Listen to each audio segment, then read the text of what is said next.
Hi everyone, welcome to अड्डा 247। मेरा नाम है Bharti and I am your NEET counselling expert and biology educator as well. और आज की वीडियो बहुत इंपॉर्टेंट है क्योंकि देखो आज है सेकंड लास्ट डे आपके एमसीसी की चॉइस फिलिंग का।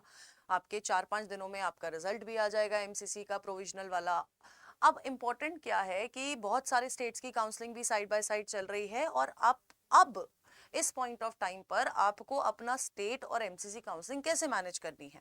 और मैंने एक वीडियो कल बनाई थी कि आपको प्रेफरेंस लिस्ट कैसे बनानी है, एमसीसी और स्टेट की क्या फैक्टर्स है जो आपको ध्यान रखने हैं। अगर आपने वो वीडियो नहीं देखी है तो वो भी देख लीजिएगा। अगर आप खुद से काउंसलिंग करा रहे हैं तो ये बहुत इंपॉर्टेंट है क्योंकि बहुत सारी ऐसी चीजें हैं जो कि खराब हो सकती हैं। फॉर एग्जाम्पल, अगर मैं रूल्स के अकॉर्डिंग देखूंगी, ठीक है, अगर मैं रूल्स के अकॉर्डिंग देखती हूँ तो सबसे पहले तो मेरी सिक्योरिटी डिपॉजिट को फोरफिट होने से खतरा है। बहुत सारी स्टेट्स आपका डिबार कर देती है अगर आप कॉलेज छोड़ते हो लेटर राउंड में, स्टे वैकेंसी राउंड में, तो इस चीज का भी खतरा है। ठीक है, हो सकता है मैं ऑन गोइंग काउंसलिंग में जैसे राउंड 3 का अगर मुझे कॉलेज नहीं मिलता है, मतलब कॉलेज मिल जाता है और मैं उस कॉलेज को नहीं लेती हूँ, तो मैं राउंड 4 में पार्टिसिपेट नहीं कर पाऊंगी।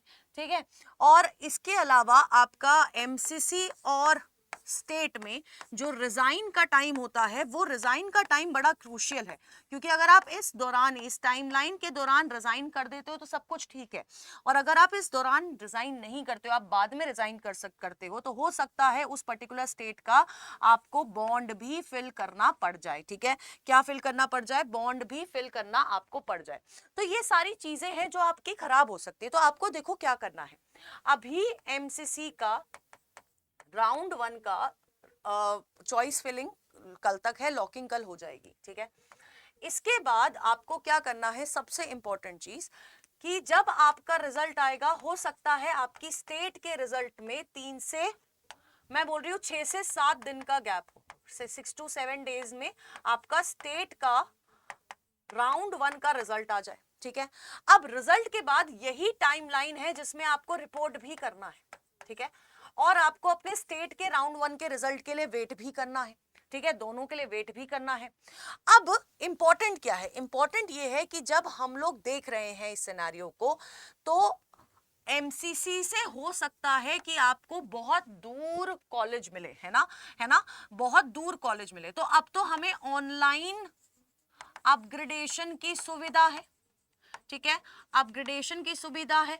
अब देखो, अगर तुम्हारा स्टेट का रिजल्ट 6-7 दिनों में आ जाता है तो ठीक है, तुम तो उसी समय चूज कर सकते हो और एमसीसी वाले को फ्री एग्जिट कर सकते हो, उसके बाद हम राउंड 2 में भी पार्टिसिपेट कर सकते हैं, कोई इशू नहीं आएगा। लेकिन अगर मेरा रिजल्ट ही लेट आ रहा है, 6 से 7 दिनों में नहीं आया, बाद में नहीं आया, तो इसको अपॉर्चुनिटी को मिस मत करिएगा। ठीक है, अगर आपकी बहुत अच्छी रैंक है तो मैं समझ सकती हूँ कि आप अपॉर्चुनिटी को मिस कर सकते हैं अगर आपको कोई दूसरा नीचे का कॉलेज अलॉट हुआ है। लेकिन अगर आपकी रैंक बॉर्डर लाइन है, अगर आपकी rank for example all India quota के हिसाब से इस बार 21-22 हजार वाले बच्चे को, जनरल कैटेगरी को, कॉलेज मिलेगा राउंड 1 में, तो आप उसको ऑनलाइन अपग्रेडेशन में डाल दीजिएगा, यानी कि फ्लोट कर दीजिएगा अपनी सीट को। ठीक है, अब इतने में आपका फ्लोट करोगे तो उसके बाद जब इसका राउंड 1 राउंड 2 शुरू होगा तब आपका स्टेट का रिजल्ट आ चुका होगा। अब जब आप अपग्रेड कर देते हो उसी टाइम पीरियड में आपका रिजाइन विंडो भी ओपन होती है। ठीक है, और इस रिजाइन विंडो तक तो आपका आ ही जाएगा स्टेट का रिजल्ट। अब आपके पास ऑप्शन होगा कि आप यहां पर रिजाइन कर पाओगे अगर आपको स्टेट वाला कॉलेज चाहिए, और अगर स्टेट वाला नहीं चाहिए तो आप यहां पर अपना फिक्स कर सकते हो, यहां पर आगे बढ़ सकते हो और उसका फ्री एग्जिट कर सकते हो, क्योंकि ऑलमोस्ट हर स्टेट में आपको फ्री एग्जिट मिलता है। ठीक है, अब जब ये आपका स्टेट का राउंड 1 का रिजल्ट आ गया तो आपके पास ये रिजाइन विंडो का ऑप्शन है, आपका ऑनलाइन अपग्रेडेशन का भी ऑप्शन है, फ्लोट वाले का, है ना। और अगर आप दोनों चीज कर रहे हो तो आप आगे भी नेक्स्ट राउंड में भी पार्टिसिपेट कर सकते हो without any of these consequences. ठीक है, अब इंपॉर्टेंट क्या है? इंपॉर्टेंट है ये चूज करना कि मुझे पहले से एटलीस्ट मेरे को एक आइडिया होना चाहिए कि मुझे स्टेट में कौन सा कॉलेज मिल रहा है या मुझे ऑल इंडिया कोटा में कौन सा कॉलेज मिल रहा है, ताकि मैं मेंटली प्रिपेयर्ड रहूं, है ना, ताकि मैं उन कॉलेजेस को थोड़ा कंपेयर करके रखूं, खासकर वो बच्चे जो खुद से काउंसलिंग करा रहे हैं। अगर आप खुद से ही कंपेयर करके रखोगे तो ज्यादा बेनिफिट मिलेगा आपको चूज करने में, आपको समझ आएगा कि मुझे ये कॉलेज लेना चाहिए या वो कॉलेज लेना चाहिए। एंड मतलब एक एडवाइस आपको बोल रही हूं, अगर आप बॉर्डर लाइन, मतलब अगर आपकी रैंक 20,000 से ऊपर है, आई गेस आपको चूजी नहीं होना चाहिए कि मैं इस लोकेशन पे नहीं जाऊंगा, मैं उस लोकेशन पे नहीं जाऊंगा, क्योंकि अगर आप चूजी हो गए तो आप अपनी खुद की ही क्या बता रहे हैं, आप अपनी खुद की ही अपॉर्चुनिटीज कम कर रहे हैं। ठीक है, अब इंपॉर्टेंट क्या है कि जब आप यहां पर, जब आपको एमसीसी राउंड 1 का रिजल्ट आता है स्टेट का, मैंने आपको बता दिया कि यार ये डिजाइन विंडो में आपका सब सॉर्टेड रहेगा, लेकिन हो सकता है कि कुछ स्टेट्स का रिजल्ट बहुत ही लेट आए और डिजाइन विंडो भी खत्म हो जाए।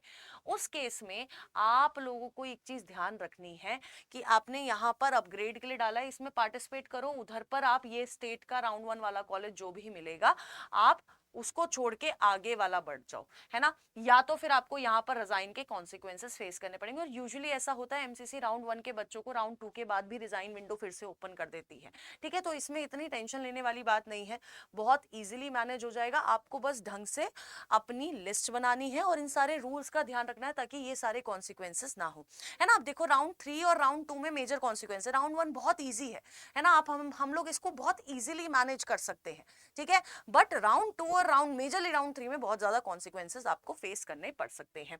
अब अगर आप इन सारी चीजों को इतना ज्यादा अच्छे से नहीं समझ पा रहे हैं, ठीक है, आप ये सारे डिसीजन बहुत क्विकली नहीं ले पा रहे हैं, तो आई वुड सजेस्ट, इसमें 2-3 सीट बची हुई है, इसमें आप एनरोल कर लो। यहाँ पर मैं आपको एज काउंसलर मिलूंगी, मैं ही प्रेफरेंसेस बना के दूंगी, तो आपको इस नंबर पे कॉल करना है ये वाले बैच लेने के लिए। इसका लिंक भी है कमेंट बॉक्स में, वो भी उसके थ्रू भी आप ले सकते हो, आपको बस कोड यूज करना है ZBBS प्रीमियम 2.0। ठीक है, और इसके अलावा आप 1 Pro अल्टीमेट भी ले सकते हो, यहाँ पर भी अगर आप कोड यूज करोगे ZBBS तो आपको मैक्सिमम डिस्काउंट मिल जाएगा। यहाँ पर आपको 30 मिनट्स का टॉक टाइम मिल जाएगा, यहाँ पर आपको एक सीनियर काउंसलर से बात करने को मिलेगा, यहाँ पर आपको मैं ही मिलूंगी। इसके अलावा कोई और डाउट है तो do let me know in the comment box. Till then tata bye bye, take care and all the best.